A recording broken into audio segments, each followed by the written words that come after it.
Hello everyone. अपना school में आप सभी का दोबारा स्वागत है। और जैसे ही आप सभी को पता है कि आज आपका अर्धवार्षिक का पेपर आपका एंड हुआ है। और अर्धवार्षिक में भी आपका जो पेपर था आज जूनियर सॉफ्टवेयर डेवलपर का जॉब 25-26 में जो पेपर था, वो पेपर आज मेरे माध्यम से आपको सॉल्व किया जाएगा। और जैसा मैंने पेपर सोचा था उससे अच्छा पेपर आपके सामने प्रेजेंट हुआ है। और आपका सिलेबस, आई होप आपका सिलेबस भी आपने जिस पेपर जो पेपर आपके सामने रिप्रेजेंट किया गया था उसके अकॉर्डिंग आपने सिलेबस में भी तैयारी की होगी। आइए तो आज हम समझते हैं कि हमारे पेपर में क्या क्या क्वेश्चन आए थे और हमें किस प्रकार से उन्हें हैंडल करना था। तो आपकी जैसे डिस्प्ले पे मुझे दिख रहा होगा मेरी डिस्प्ले पे आपको कि आपका जो फर्स्ट क्वेश्चन था, बेसिकली क्या होता है कि आपके जो क्वेश्चन पेपर बनता है, तो क्वेश्चन पेपर आपका जो बनता है उसमें 4 नंबर का जो होते हैं वो चार जो क्वेश्चन होते हैं, कितने चार क्वेश्चन, कितने आपके प्रश्न जो होते हैं वो होते हैं आपके ऑब्जेक्टिव टाइप के। ठीक है, एक एक नंबर के होते हैं, तो टोटल वो कितने हो जाते हैं हमारे 20। और यही जो 20 नंबर है वो कहीं ना कहीं हमारे पास होने के लिए बहुत ज्यादा भूमिका निभाते हैं। तो उसी में ही आपका फर्स्ट जो क्वेश्चन आया था वो आया था आपका सही विकल्प चुनिए। ठीक है, क्या था प्रश्न? सही विकल्प चुनिए। ठीक, सही विकल्प में चुनने में फर्स्ट क्वेश्चन उन्होंने क्या दिया था? फर्स्ट क्वेश्चन दिया था आपका उन्होंने कि निम्नलिखित में से कौन सी अवस्था सक्रिय रूप से सुनने की नहीं है। मतलब कि निम्नलिखित में से कौन सी अवस्था सक्रिय रूप से सुनने के लिए नहीं है। सक्रिय रूप से सुनने का मतलब क्या होता है? सक्रिय रूप से सुनना मतलब एक्टिव लिसनिंग। जब हम एक्टिव लिसनिंग करते हैं तो हमें किन बातों को नहीं, वो जो बात है कैसे नहीं सुन सकते उसके बारे में आपको यहाँ पे बताना था। तो आपका फर्स्ट ऑप्शन जो दिया था वो दिया था आपका प्राप्तकर्ता, दूसरा ऑप्शन दिया था समझ में आना, और तीसरा ऑप्शन दिया था गैर प्रतिक्रिया, और चौथा ऑप्शन दिया था मूल्यांकन करना। तो आपका जो ऑप्शन इसमें करेक्ट था वो तीसरा वाला ऑप्शन आपका सही था। क्या था? ये आपका आंसर है, गैर प्रतिक्रिया आता है इसमें। अब आते हैं हमारा नेक्स्ट क्वेश्चन पे। नेक्स्ट क्वेश्चन हमारा सेकंड वाला क्या बोलता है? निम्नलिखित में से कौन सी आत्म महत्व की चरण भावनाओं की विशेषता है। मतलब आत्म महत्व मतलब जो हमारी आत्मविश्वास से रिलेटेड पूछा था उसने ये क्वेश्चन, ये रोजगार कौशल का क्वेश्चन था। इसमें फर्स्ट ऑप्शन था आत्मगामी व्यक्ति। ठीक है, आत्मगामी व्यक्तित्व विचार, बॉर्डर लाइन व्यक्तित्व विचार, आश्रित व्यक्ति विचार और खुलापन। इसमें बेसिकली जो आपका आता वो आपका कौन सा आता? ये आपका आता आत्मकामी व्यक्ति। ठीक है, अब आता है हमारा तीसरा क्वेश्चन। तीसरा क्वेश्चन आपका क्या था? तीसरा क्वेश्चन था आपका डीबीएमएस का पूरा नाम क्या है। तो डीबीएमएस का पूरा नाम उसने पूछा था। तो डीबीएमएस का पूरा नाम होता है डेटाबेस मैनेजमेंट सिस्टम। आपका ये इसका सही आंसर हो जाता है। ठीक है, अब डीबीएमएस के बारे में आगे मैं आपको समझाऊंगा। अब आ जाता है हमारे कौन से नंबर पे क्वेश्चन? चौथे नंबर। चौथे नंबर के क्वेश्चन में क्या दिया है? निम्नलिखित में से कौन सा सॉफ्टवेयर एक विकास जीवन चक्र का मॉडल है। विकास जीवन चक्र में क्या आता है? यहाँ पे जो लिखा हुआ है विकास जीवन चक्र, इसमें क्या होता है कि हम जब आगे बढ़ते हैं तो हमने पढ़ा होगा, आपको पढ़ाया भी होगा और मैं आगे भी आपको क्लास में बताऊंगा। SDLC मॉडल के तहत ये सारे टाइप्स आता है, जिसमें वाटरफॉल आता है, प्रोटोटाइप आता है, स्पाइरल आता है और एलेनजाइन मॉडल आता है। इस प्रकार के मॉडल डिसाइड किए गए हैं जिसमें हम डेटा को, जब हम कोई सॉफ्टवेयर बना लेते हैं तो डेटा किस प्रकार से फ्लो होगा, कहाँ पे चीजें किस प्रकार से टेस्टिंग होगी, इस मॉडल के तहत वो सारी चीजें सिखाई जाती है। इसमें उन्होंने पूछा था कि विकास चक्र के मॉडल कौन से हैं, तो उपरोक्त सभी इसमें ये आंसर आपका सही रहता। अब हमारा आता है फिफ्थ क्वेश्चन, क्या था? सर्वर क्राइम क्या है। तो सर्वर क्राइम एक तरीके का बेसिकली ये क्वेश्चन था कि हैकिंग है। ठीक है, ये आपको इतना समझ में आ गया। अब हमारा जो था सेकंड, सेकंड क्या दिया था आपको? अब सेकंड पे जाते हैं। सेकंड आपका जो क्वेश्चन था वो था आपका,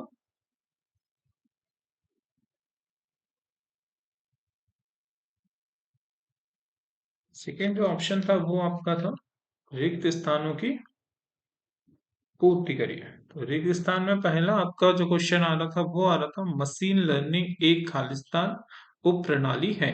उप प्रणाली का मतलब क्या होता है? उप प्रणाली का मतलब होता है कि वो एक क्या है, एआई प्रणाली है। तो इसमें फर्स्ट वाला ऑप्शन, एआई का फुल फॉर्म क्या होता है?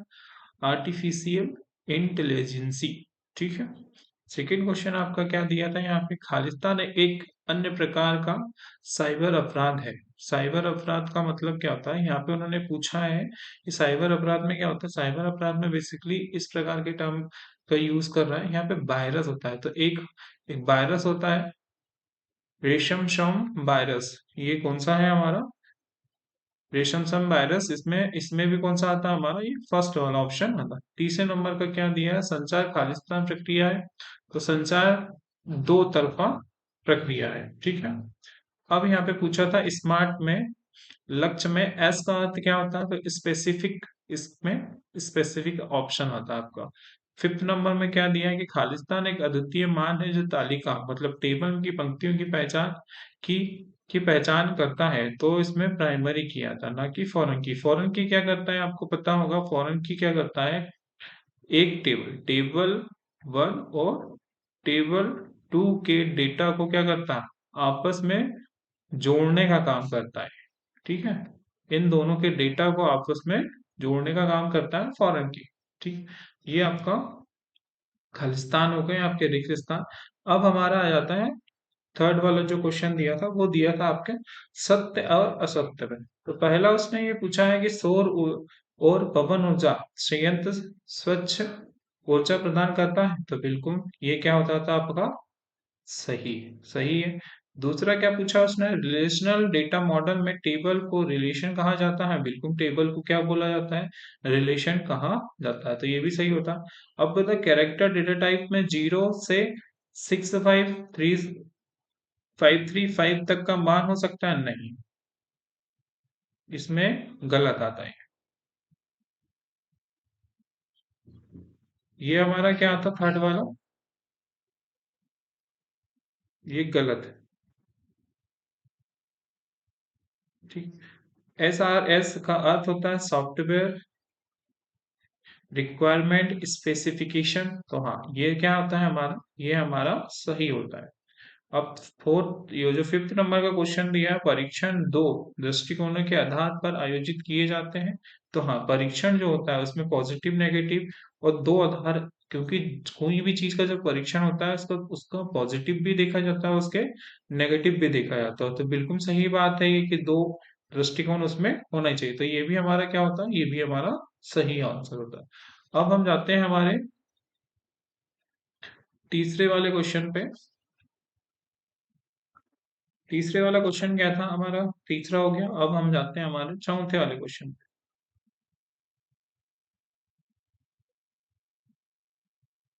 चौथे वाले क्वेश्चन में हमें क्या दिया था? हमें दिया था सही जोड़ी बनाइए। सही जोड़ी में हमें क्या करना था? सही जोड़ी में विशेष में इसमें पहला जो क्वेश्चन दिया था वो दिया था आपका, पहला क्वेश्चन दिया था आपका बाइनरी। तो बाइनरी का मतलब सभी को पता है कि क्या होता है? तो वो बेसिकली 0 और 1 होता है। तो एक्स, फिर पूछा उसने एक्स का मतलब क्या होता है? तो एक्स का मतलब होता है, ये आता है आपका सी वाला दूसरे नंबर का। ठीक है। स्टेक क्या होता है हमारा? तो स्टेक हमारा बेसिकली, यदि हम पढ़ते हैं स्टेक के बारे में, तो स्टेक एक पद्धति पर काम करता है जिसको हम लीफो पद्धति बोलते हैं। लीफो पद्धति का फुल फॉर्म क्या होता है? तो लीफो पद्धति का फुल फॉर्म होता है लास्ट इन फर्स्ट आउट। ये कौन सा स्टेक होता है? और इसी के अलावा एक क्यू होता है, वो कौन सी काम पद्धति पर काम करता है? तो वो पद्धति पे करता है फो फीफो पद्धति, मतलब फर्स्ट इन फर्स्ट आउट पर। ठीक है। ये हमारा स्टेक हो गया, ये हमारा क्यू हो गया। अब आता है हमारा बबल सॉर्ट। इसके भी क्वेश्चन आगे आए थे कि बबल सॉर्ट क्या होता है। तो बबल सॉर्ट बेसिकली क्या होता है? सॉर्टिंग तकनीक होती है जिसमें हम कैसे को डेटा को सॉर्ट करते हैं। जब हम इसमें SDLC मॉडल जब पढ़ते हैं तो उसमें जब डेटा को सॉर्टिंग करते हैं तो ये इस प्रकार से यूज होता है। आई होप आपकी ये जो 20 नंबर के आपके एक एक नंबर के जो क्वेश्चन थे वो आपके सारे सही हुए होंगे। अब हम जाते हैं हमारे मेन जो क्वेश्चन आंसर आपके सामने, क्वेश्चन मेरे माध्यम से सुना दिए गए हैं। अब जो क्वेश्चन आएगा आपका वो आएंगे लघु उत्तरीय प्रश्न। ठीक है, कौन सा प्रश्न है क्या, लघु उत्तरीय प्रश्न में। लघु उत्तरीय प्रश्न में, लघु त्रि प्रश्न में आपके कितने नंबर के क्वेश्चन आते हैं, तो वो आते हैं आपके 3 नंबर के क्वेश्चन, जो आपको इस तरीके से। पहला क्वेश्चन आपका जो 5th नंबर का क्वेश्चन दिया था, ठीक, कौन सा दिया था 5th नंबर, ये क्या है, सुनने के कौशल से आप क्या समझते हैं, समझाइए। तो मैंने, आप यहाँ पे ध्यान दीजिएगा, एक चीज मैं आपको दोबारा एक अंडरस्टैंडिंग वाला एक आपको सिलेबस में, जब आपको मैं इस पूरे सिलेबस के बारे में समझाऊंगा कि आपकी मार्किंग किस प्रकार से होती है, यहाँ पे एक वर्ड से यूज हुआ है अंडरस्टैंडिंग। तो अंडरस्टैंडिंग जब आपको बताया जा रहा है कि अंडरस्टैंडिंग से क्या मीनिंग है, तो आपको जब भी ये पेपर आपका फाइनल पेपर जब बोर्ड में आपका आएगा, तो आपके थिंकिंग बेस्ड क्वेश्चन आपसे पूछे जाएंगे कि आप आपकी राय क्या रखते हैं उस क्वेश्चन में। तो आपका जो फर्स्ट क्वेश्चन उन्होंने जो पूछा है वो उसमें यही पूछा है आपसे कि आपकी इस जो क्वेश्चन है उसमें आपकी राय क्या है वो समझाइए। तो सुनने के क्वेश्चन, बेसिकली सुनने के क्वेश्चन में यदि मैं मेरे अकॉर्डिंग बताता हूँ, तो सुनने का क्वेश्चन वो होता है जिसमें हम कोई भी बात, ठीक है, जो बात होती है उसको हम सही तरीके से सुने। सुनने के बाद, सुनने के बाद उस प्रश्न का जो हमने सीखा, उस प्रश्न के बारे में जाने। यदि मैं आपको, मान के चलो मैं आपको ये क्लास रिकॉर्ड करके तो आपको बता रहा हूँ कि आपके ये क्वेश्चन आए हैं और आगे कौन कौन से क्वेश्चन आ सकते हैं, तो आपको क्या करना रहेगा, इस क्लास को बताएगा, सुनना रहेगा, एक्टिव तरीके से देखना रहेगा, तभी तो आप इससे कुछ सीख पाओगे और सुन पाओगे। क्योंकि सुनना और सीखना दोनों में भी डिफरेंस होता है। तो उसने आपकी राय पूछी थी कि आप एक्टिव लिसनिंग से क्या समझते हैं। तो एक्टिव लिसनिंग बेसिकली यदि हम मन से लिखना चाहते हैं, इसमें लिख सकते हैं। एक्टिव लिसनिंग वह लिसनिंग होती है जब भी हम कोई भी टॉपिक या कोई भी ऐसी चीजें जब पढ़ते हैं तो उसे सही तरीके से और सही पद्धति का यूज करके सुना जाता है, और उसे एक्टिव तरीके से सुनने के बाद उन सारी जो चीजें हमने सुनी है और जो वर्ड्स का यूज किया उसको हम क्या करते हैं, रिप्रेजेंट करते हैं कि हमने ये सारी चीजें उसमें से सीखी है। तो इसमें से आपको, आप अपनी राय दीजिएगा और आगे आप कमेंट में कि आप सुनने के क्वेश्चन से क्या समझते हैं। अब हमारा आ जाता है, हमारा कौन सा क्वेश्चन आ जाता है हमारा, अब हमारा आ जाता है 6 नंबर का क्वेश्चन। 6 नंबर के क्वेश्चन में क्या क्वेश्चन दिया है, प्रेरणा से रिलेटेड क्वेश्चन आया। तो प्रेरणा बेसिकली आंतरिक प्रेरणा के बारे में आपसे पूछा है। तो प्रेरणा क्या होती है, प्रेरणा ये एक, प्रेरणा बेसिकली कितने प्रकार की होती है, प्रेरणा बेसिकली 2 प्रकार की होता है। कौन कौन सी प्रेरणा होती है, पहली होती है आंतरिक प्रेरणा और बाहरी प्रेरणा। अब इसमें से क्या पूछा है आपसे, आंतरिक प्रेरणा के बारे में। तो आंतरिक प्रेरणा वह प्रेरणा होती है जहां पर हमें क्या नहीं मिलता है, पुरस्कार नहीं मिलता, जहाँ पे हमें पुरस्कार प्राप्त नहीं होता है, वही हमारी क्या होती है, आंतरिक प्रेरणा। आंतरिक प्रेरणा, जैसे प्रेरणा का किसी को देखकर हमें किसी प्रकार की प्रेरणा आ सकती है। तो इसका बेस्ट एग्जांपल जो रहता है आंतरिक प्रेरणा, हमें कुछ बनना है तो वो हम हमारे अंदर ही सारी चीजों को रखते हैं, वही होती है आंतरिक। बाहरी प्रेरणा, जैसे मैंने जिम का एक एग्जांपल आपको समझाता हूं, जैसे मैंने जिम करना स्टार्ट किया, जिम करना एक बाहरी प्रेरणा हो सकती है, क्योंकि उसमें क्या होता है कि मुझे बॉडी बनाना है, बॉडी बनाने के बाद मुझे स्टेज पे उस चीज को रिप्रेजेंट करके सभी को दिखाना है, और जब मैं सब बॉडी को दिखाऊंगा, उसके बारे में रिप्रेजेंट करूंगा मुझे, तो मुझे क्या प्राप्त होगा, वहां से पुरस्कार प्राप्त होगा, जिससे मुझे प्रेरणा मिल सकती है। तो वो एक बाहरी दिखावे वाली प्रेरणा हो सकती है, और एक आंतरिक प्रेरणा जिसमें हम अंदर से ही सारी चीजें सीखते हैं, जिसमें हमें पुरस्कार की जरूरत नहीं होती। तो ये हमारी आंतरिक प्रेरणा और बाहरी प्रेरणा इस प्रकार से। अब हम आगे आगे बढ़ते हैं, और आगे क्वेश्चन हमारा दिया है स्प्रेडशीट के घटक। स्प्रेडशीट के घटक में, इसको क्लियर कर देता हूं यहाँ से, क्योंकि आगे भी हमें समझाना है। और अभी तक आपको वीडियो अच्छा लगा हो तो मैं आपसे रिक्वेस्ट करूंगा कि आप अपने स्कूल को जरूर सब्सक्राइब करें, और जो वीडियो मेरे माध्यम से आप रिकॉर्ड किए जा रहे हैं वो आपके सिलेबस से रिलेटेड, हर एक टॉपिक से रिलेटेड आपको क्लास मिलेगी। तो आप इसी चैनल पे बने रहिएगा, चैनल सब्सक्राइब करेंगे तो नोटिफिकेशन के रूप में आपको क्लास के बारे में अपडेट मिलती रहेगी, और आगे भी सारी चीजें आपको प्रोवाइड की जाएगी। ठीक है, बस आप मेरे साथ बने रहिए और निश्चिंत रहिए, आपके पेपर तक आपका सारा सिलेबस मेरे माध्यम से करा दिया जाएगा। चलो आगे हम बढ़ते हैं, हमारा क्वेश्चन जो है वो हमारा क्वेश्चन है स्प्रेडशीट के घटक। तो बेसिकली स्प्रेडशीट के बारे में यदि आप पढ़ते हैं, स्प्रेडशीट के बारे में आपने ऑलरेडी पढ़ के भी रखा होगा, मैं आपको वो छोटा सा एक बता देता हूँ। स्प्रेडशीट, स्प्रेडशीट में बेसिकली क्या होता है, स्प्रेडशीट किससे बनकर मिली होती है, तो ये रो प्लस कॉलम से मिलकर बनी होती है। ठीक है, अब स्प्रेडशीट किस प्रकार से दिखती है, तो स्प्रेडशीट का डायग्राम कुछ इस प्रकार से आपके सामने शो होता है। स्प्रेडशीट में जहां ए कॉलम बी सी और डी, और जहां रो को किसके रूप में,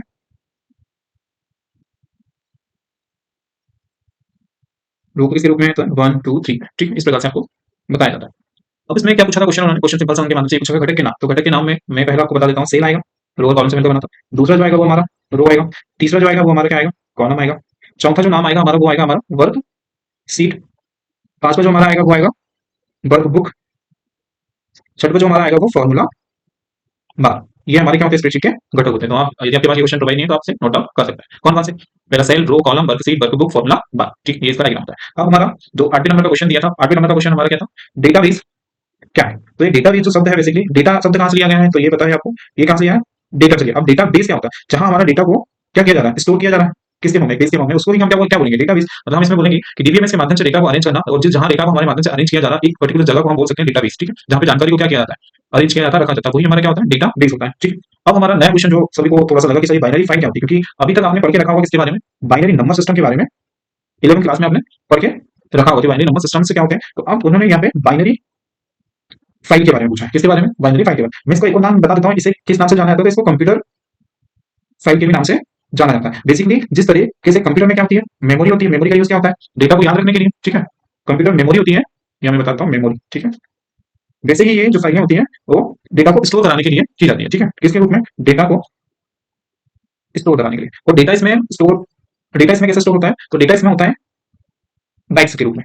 ठीक है। और बाइक से ही मुझे एक और क्वेश्चन आ रहा है, याद आ रहा है कि जैसे आपसे पूछ लें कि डेटा की सबसे छोटी इकाई कौन सी होती है जिसमें डेटा नापा जाता है, तो उसको हम बिट बोलते हैं। हो सकता है अगली बार ये क्वेश्चन आपके पेपर में आ सकता है, क्या पूछेगा आपको कि डेटा की सबसे छोटी इकाई कौन सी होती है, तो वो बिट्स होती है। फिर बिट्स के बाद क्या आती है, तो बाइट्स आती है, फिर निबल आती है, फिर kilobytes, megabytes, gigabytes, terabyte, petabytes, इस प्रकार के आपके जीबी, एमबी, इस प्रकार से आपके डेटा को मापा जाता है। ठीक है, तो आप याद रखिएगा, ये क्वेश्चन आपका अगली बार आपसे पूछ सकता है। ये आपके कौन से क्वेश्चन हो गए, ये आपके 3 नंबर के क्वेश्चन जिसको बोलते हैं लघु त्रिय प्रश्न, 3 नंबर के कंप्लीट हो गए। टोटल कितने क्वेश्चन थे आपके, टोटल 5 क्वेश्चन, तो 15 नंबर के यहाँ से आपके क्वेश्चन आए। अब बताते हैं हमारे 5 नंबर वाले क्वेश्चन पे। 5 नंबर के क्वेश्चन पे जिसको बोल रहे हैं दीर्घ उत्तरीय प्रश्न। ठीक है, दीर्घ उत्तरीय प्रश्न में पहला क्वेश्चन आपका जो रखा था उन्होंने, पहला क्वेश्चन क्या रखा था, पहला क्वेश्चन रखा था एक सफल उद्यमी की विशेषता लिखिए, कोई 5 विशेषता लिखिए। तो एक सफल उद्यमी क्या होता है, जब आप यूनिट 4 जब पढ़ते हैं उद्यमशीलता, उसमें फर्स्ट मोस्ट इंपोर्टेंट टॉपिक में ही और मोस्ट इंपोर्टेंट क्वेश्चन ये मेरे माध्यम से बताया गया है कि उद्यमशीलता में जब भी हम किसी प्रकार का बिजनेस ओपन करते हैं, तो हमारे अंदर वो क्वालिटी होना चाहिए कि हम उस बिजनेस को हैंडल कर सकें। हैंडल का मतलब उसको संभाल सके। तो उसमें हमारी विशेषताएं क्या क्या होनी चाहिए, पहला टाइम मैनेजमेंट, ठीक है, आत्मविश्वास।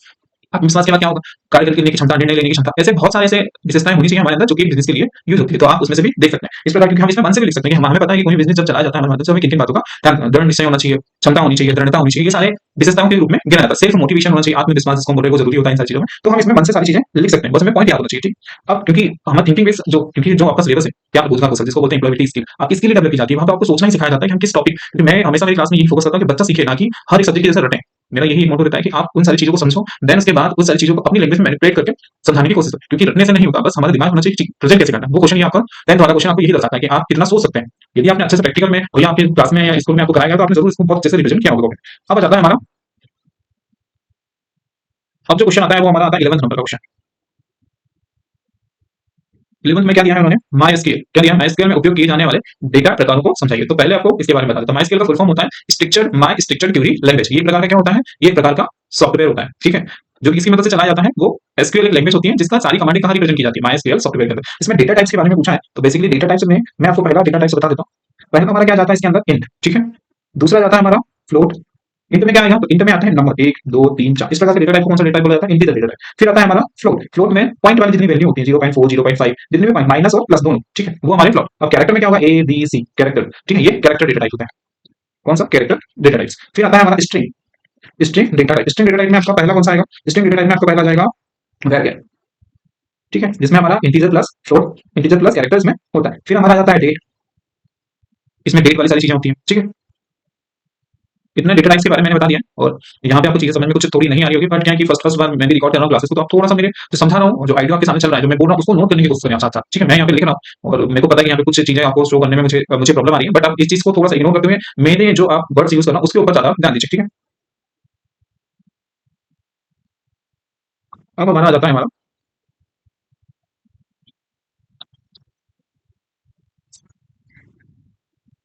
जो हमारा क्वेश्चन आता है, क्वेश्चन नंबर आता है हमारा 12। क्या लिखा है, पाइथन में पुश और पॉप ऑपरेशन का उपयोग करना। बेसिकली क्या होता है, स्टेक होता है, क्या होता है हमारा, स्टेक होता है। ठीक है, स्टेक क्या होता है, स्टेक में क्या होता है, डेटा को अरेंज किया जाता है।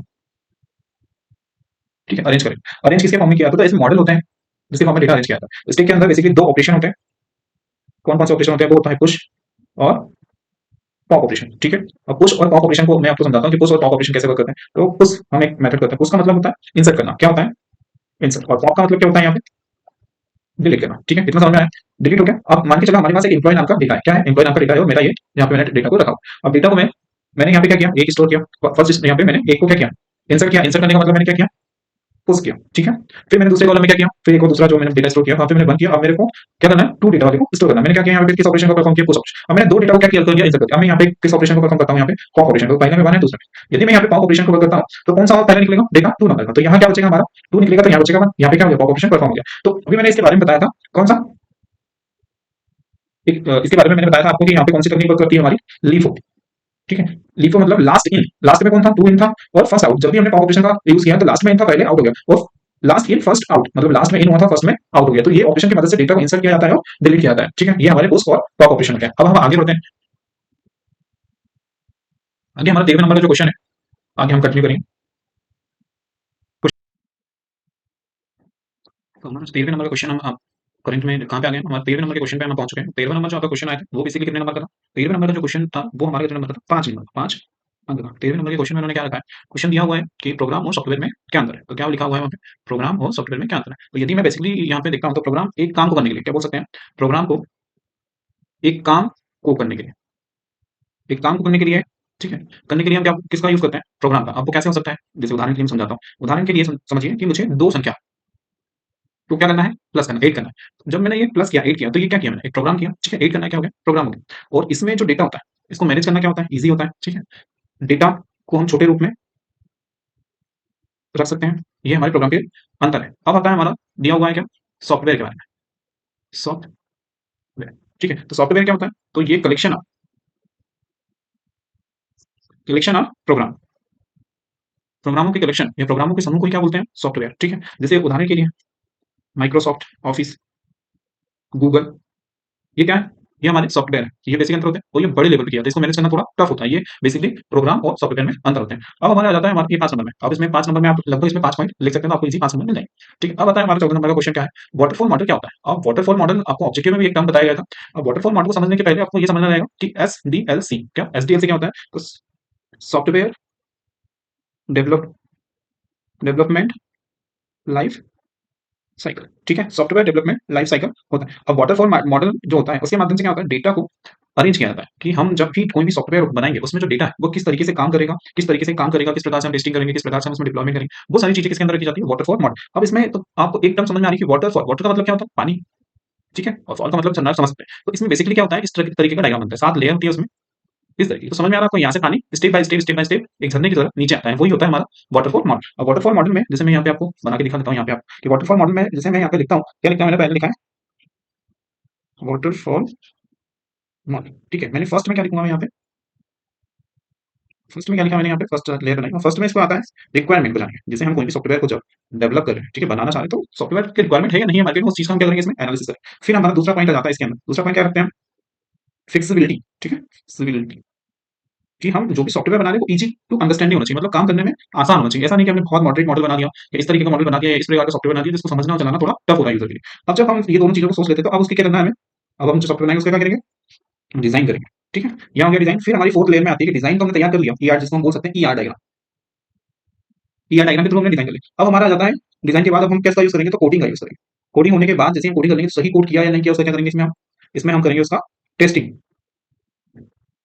टेस्टिंग करने के बाद सफलतापूर्वक टेस्टिंग हो जाती है, तो उस चीज को हम क्या करेंगे, डिप्लॉयमेंट, मतलब कहीं ना कहीं उस डेटा को अपलोड करेंगे। और जैसे हमारा प्रोजेक्ट एक सॉफ्टवेयर होता है, वो क्या होता है, डिप्लॉय, हम उसको मेंटेनेंस पे रखते हैं। तो इस तरीके की layer back to back waterfall की तरह यूज होती है, और वहाँ पे शो होती है। तो बेसिकली ये एक वाटरफॉल मॉडल की तरह ही काम करता है। आप इसमें से लेयर लिख सकते हैं, और आप ध्यान रखें कि पहले ये आएगा, फिर इसके नीचे सेकंड फ्लेक्सिबिलिटी, फिर आएगा designing, coding, testing, deployment and maintenance, ठीक है। आई होप आपको ये समझ में आया होगा, और ये आपका क्वेश्चन था 5 नंबर का, आप इनको डिटेल में समझा सकते हैं। अब हमारा 15 नंबर क्वेश्चन पे आते हैं हमारे पास। अब मैं इसको क्लियर कर देता हूँ।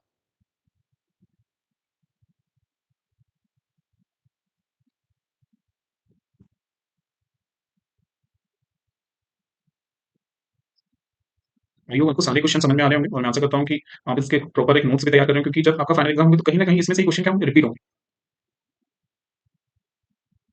अब हमारा आता है कि क्वेश्चन नंबर 15, बबल सॉर्ट और हमारा सिलेक्शन सॉर्ट। ये क्या बेसिकली क्या होता है, डेटा सॉर्टिंग के रूप में यूज होता है। डेटा सॉर्टिंग के लिए हम किसका यूज करते हैं, बबल सॉर्ट और सिलेक्शन सॉर्ट। अब हम आते हैं सबसे पहले मैं बबल सॉर्ट के बारे में आपको समझाऊंगा कि बबल सॉर्ट का यूज करके हम डेटा को कैसे सॉर्ट करते हैं।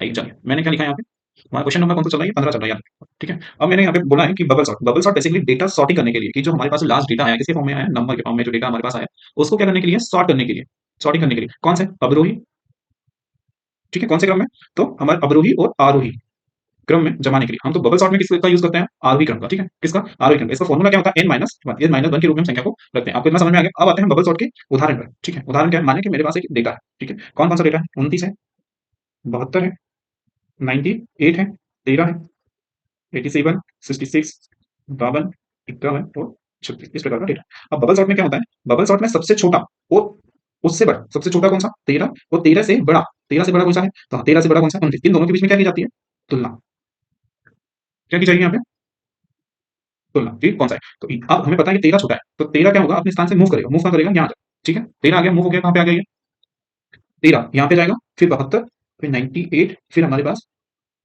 29, ठीक है। 13 आ गया, आगे 29 आ गया यहाँ पे, 87, 66, 42 और 51 और 66, ये इस तरीके से सीरियल। तो सबसे जो छोटा है अब आ गया हमारे आगे। अब फिर हम इसमें से देखेंगे कि 13 से बड़ा कौन सा, 29 इससे छोटा है, ठीक है। अब 29 से बड़ा कौन सा है, तो 29 से बड़ा मैं देखता हूँ तो 36 है, ठीक है।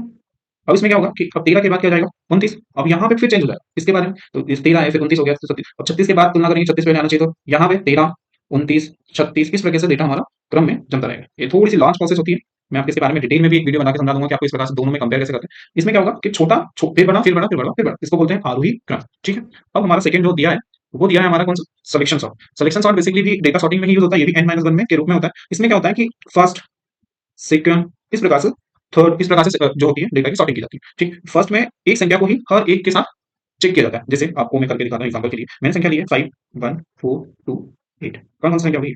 अब मुझे चेक करना है कि यहाँ पे 1 दिया हुआ है, क्या दिया हुआ है 1, और यहाँ पे क्या दिया हुआ है 2 दिया है। अब मैं कंपेयर करूंगा कि 1 से कंपेयर करूंगा सारी चीजों से। ठीक है, तो इसमें क्या होगा कि 1 आ गया पहले, फिर आ जाएगा, इन दोनों में कंपेयर हुआ 5 और 1 में कंपेयर हुआ, छोटा कौन सा हुआ 1।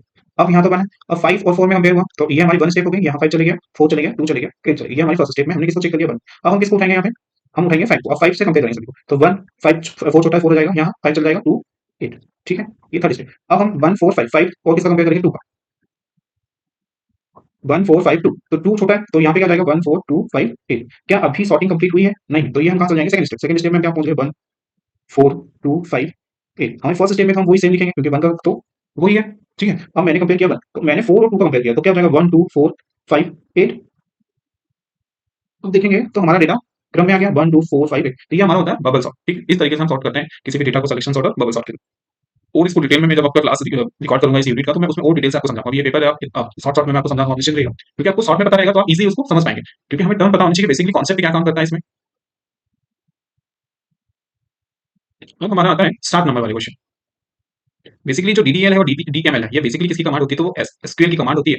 इसको for data definition language, data manipulation language, इस तरीके से कमांड होती है। इसमें इंसर्ट डिलीट अपडेट ट्रंकेट इस प्रकार की कमांडों का यूज किया जाता है एसक्यूएल कमांड में, तो उससे रिलेटेड यहाँ पे चीजें बताई गई हैं।